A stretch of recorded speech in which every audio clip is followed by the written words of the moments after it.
ഈശ്വർ മാൽപേ 48 വയസ്സ്. ഗംഗാവലി നദിയിലെ കുത്തൊഴുക്കിനെ അവഗണിച്ച് തെരച്ചിലിനെത്തിയ വ്യക്തിയെ പേര് പോലെ തന്നെ ഈശ്വരതുല്യനായി തന്നെയാണ് കർണാടകത്തിലുള്ളവർ കാലങ്ങളായി കണക്കാക്കുന്നത്. സ്വന്തം ജീവൻ തൃണവൽക്കരിച്ച് പുഴയിലും കടലിലുമൊക്കെ മുങ്ങിത്താഴുകയായിരുന്ന 20-ലധികം പേരെയാണ് ഈശ്വർ മാൽപേ രക്ഷിച്ചിട്ടുള്ളത്. 200-ലധികം പേരുടെ മൃതദേഹങ്ങൾ കരക്കെത്തിച്ചിട്ടുമുണ്ട്.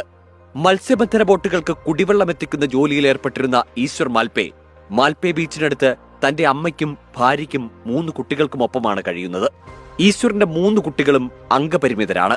കൂട്ടത്തിൽ കുറച്ചെങ്കിലും മെച്ചപ്പെട്ട സ്ഥിതിയിലുള്ള 7 വയസ്സുകാരിയായ ബ്രഹ്മിക്ക് നടക്കാനെങ്കിലുമാകാൻ ഈശ്വരന്റെ അനുഗ്രഹമുണ്ടാകാനാണ് ഈശ്വർ മാൽപേ ഈ രക്ഷാപ്രവർത്തനങ്ങൾ നടത്തുന്നത്. നിസ്വാർത്ഥമായ ഈശ്വരന്റെ പ്രവർത്തനങ്ങൾക്ക് ഭാര്യയുടെ പൂർണ്ണ പിന്തുണയാണുള്ളത്.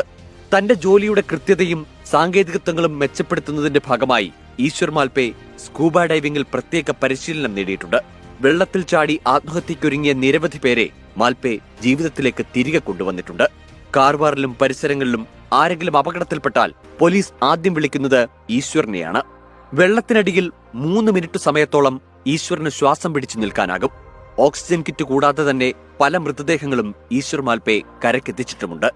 പല സന്നദ്ധ സംഘടനകളും മാൽപേയുടെ പ്രവർത്തനങ്ങൾക്കായി ഓക്സിജൻ കിറ്റുകളടക്കം ജീവൻ രക്ഷാ ഉപകരണങ്ങൾ സ്പോൺസർ ചെയ്തിട്ടുണ്ട്.